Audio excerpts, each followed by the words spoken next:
কবরে যান 13টা প্রশ্ন রাজনৈতিক প্রশ্ন, সেইটা না। কবরের প্রথম প্রশ্ন মান রব্বুকা, অর্থ হলো তুমি আইন মেনেছো কার, সার্বভৌমত্ব মেনেছো কার। নামাজ রোজার প্রশ্ন না, প্রথম প্রশ্ন রাজনৈতিক প্রশ্ন, মান রব্বুকা, তুমি সার্বভৌমত্ব আইন মেনেছো কার। 2 নম্বরের প্রশ্ন আমার দিনুকা, এখানেও নামাজ রোজা হজ যাকাতের প্রশ্ন না, আমার দিনুকা, তুমি কোন দলের লোক, কোন দলের লোক। হুজুর এখানে দল পাইলেন কই, দিন মানে ইসলাম, সেটা হলো ইন্নাদ দীনা ইনদাল্লাহিল ইসলাম, দিন মানে কোরআন, লিউযহিরাহু আলাদ-দীনি কুল্লি, দিন মানে হলো কোরআন, দিন মানে হলো আদর্শ। ইন্নী আখাফু আন ইউবাদদিলা দীনাকুম, দিন মানে কমপ্লিট জীবন ব্যবস্থা। আল ইয়াউমা আকমালতু লাকুম দীনাকুম ওয়া আতমামতু আলাইকুম নি'মাতি ওয়া রাদিতু লাকুমুল ইসলাম দীনান। কয়টা দলিল দেব আপনাদেরকে? দিন মানে আন্দোলন, দিন মানে সংগঠন, দিন মানে মালিক ইয়াউমিদ্দিন, দিন মানে কিয়ামত। তাহলে আমার দিনুকা, তুমি কোন দলের লোক। এটাও রাজনৈতিক প্রশ্ন, নামাজ রোজার প্রশ্ন নয়। 3 নম্বরের প্রশ্ন আমার নবীকা, নাবা, নাবা মানে ব্রেকিং নিউজ, নাবা মানে সংবাদ শিরোনাম, নাবা মানে হেডলাইন্স। সেখান থেকে নবী, নবী মানে মেসেঞ্জার, নবী মানে সংবাদদাতা, নবী মানে সাংবাদিক। কিসের সংবাদ? নিউজ, এনতে নর্থ, ইতে ইয়েস্ট, একটা হলো উত্তর, একটা পূর্ব, ডাব্লুতে ওয়েস্ট পশ্চিম, আর এসতে হলো সাউথ, তার মানে দক্ষিণ। পূর্ব পশ্চিম উত্তর দক্ষিণ মিলে ইন দ্য আর্থ, গোটা পৃথিবী। এই পৃথিবীর সমস্ত সংবাদ যিনি পরিবেশন করেন তিনি হলেন নবী, লিডার। তার মানে ওমান নাবিয়ুকা, তোমার নেতাকে। তুমি আইন মেনেছো, সার্বভৌমত্ব মেনেছো কার, দল করেছো কোনটা, তোমার দলের নেতাকে। শেষ প্রশ্নটাও নামাজ রোজা হজ যাকাতের প্রশ্ন নয়, এটাও রাজনৈতিক প্রশ্ন। 3টে রাজনৈতিক প্রশ্ন কবরে। আর এই লোক বলে হুজুর শেষ পর্যন্ত আপনিও রাজনীতি করেন,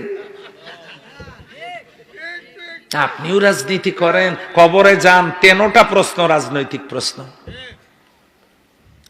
তাহলে আল্লাহর জমিনে আল্লাহর আইন নাই, আপনি আইন মানতেছেন কার? কবরে গিয়ে কি প্রশ্নের জবাব দিবেন? সেই জন্য ইকামাতুল কোরআন, ইকামাতুল কোরআন আন আকিমুদ্দিন ওয়ালাউ কানা তাতাফাররাকু ফি, তোমরা দিন কায়েম করো, মত পার্থক্য সৃষ্টি করো না। হাত কোথায় বাঁধবো সেটা ইসলাম কায়েমের পরে সিদ্ধান্ত নেওয়া হবে। কোন রঙের পোশাক পরবো সেটাও সিদ্ধান্ত আমরা ইসলাম কায়েমের পরে নেব। ফরজ নামাজের পরে হাত তুলে দোয়া করব কি করব না ওটাও পরে হবে। এরপরে আমিন জোরে বলবো না আস্তে বলবো সে সিদ্ধান্ত পরে নেব। দল্লিন বলবো না জল্লিন বলবো সে সিদ্ধান্ত পরে নেব। তারাবি 8 রাকাত পড়বো না 20 রাকাত পড়বো সেও সিদ্ধান্ত আমরা পরে নিতে পারবো। কিন্তু সমাজের সুদ ঘুষ দুর্নীতি অশ্লীলতা বেহায়াপনা চুরি ডাকাতি ধর্ষণ জেনা ব্যভিচারী কবিরা গুনাহ মানুষ খুন এই সকল পাপ বন্ধের জন্য কোরআনের আইনটা তো আগে সবাই মিলে কায়েম করার দরকার আছে না নাই?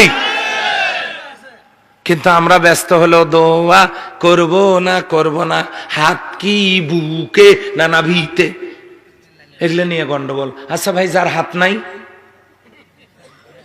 সে কোথায় বাঁধবে? তার কি নামাজ হবে না? তাহলে এগুলো নিয়ে গন্ডগোল না করে আসেন সবাই মিলে কোরআনের সমাজ কায়েম করি। এর নাম ইকামাতুল কোরআন।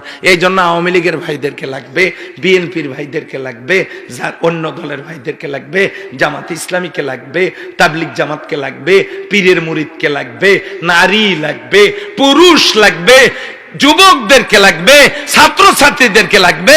সবাই মিলে কায়েম করতে হবে কি? লাভটা কি?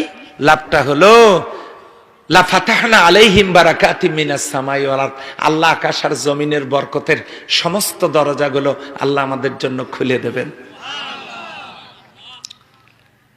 অথচ স্বাধীনতার 53 বছর যারা দেশ পরিচালনা করলো, আমার দেশে 60টা খনি একটাও তুলতে পারে নাই, একটাও পারে নাই। এই যে ইসকন কারা?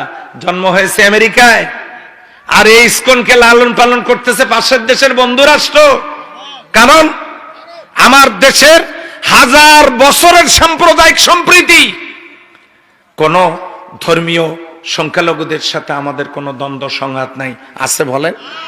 মসজিদের পাশেই মন্দির, একসাথে তারা তাদের নিজেদের উৎসব পালন করছে, কোনো গন্ডগোল নাই। অথচ তারা ইসকনের নামে সাম্প্রদায়িক সম্প্রীতি বিনষ্টের জন্য তারা তো আত্মপ্রকাশ করেই একজন মুসলিম আইনজীবীকে হত্যা করেছে, জবাই করে। সাম্প্রদায়িক সম্প্রীতি নষ্টের জন্য ওদেরকে লেলিয়ে দিয়েছে। দেশের মধ্যে অশান্তি সৃষ্টি করার মাধ্যমে তারা পার্বত্য চট্টগ্রামের 3টে জেলাকে নিয়ে আলাদা রাষ্ট্র করতে চায়। কেন করতে চায় জানেন?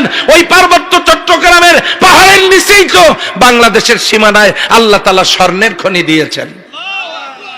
এটা তারা চিন্তাই করতে চায়। এই মাহফিলে জিজ্ঞাসা করতে চাই, এক ফোঁটা রক্ত থাকতে আমি যদি দুনিয়ায় বেঁচে না থাকি, আমি অনুরোধ জানিয়ে গেলাম, এক ফোঁটা রক্ত শরীরে থাকতে আমার দেশের মাটির 1 ইঞ্চি মাটিও কোন ভিনদেশী শকুনদের হাতে আমরা তুলে দেব না। কারা কারা রাজি আছেন হাত তুলে দেখান। আলহামদুলিল্লাহ। সম্মানিত ভাইয়েরা, এই জন্য ওরা ষড়যন্ত্র করতেছে। আমার দেশের মাটির নিচে স্বর্ণ, আমার দেশের মাটির নিচে তেল, আমার দেশের মাটির নিচে কয়লা, আমার দেশের মাটির নিচে লোহা, আমার দেশের মাটির নিচে পাথর, ইউরেনিয়াম, গ্যাস। বিদেশ থেকে যন্ত্র এনে এই খনিজ সম্পদগুলো উত্তোলনের কাজ করলে কোন যুবক বেকার থাকতো না, বৈষম্য বিরোধী আন্দোলন করা লাগতো না।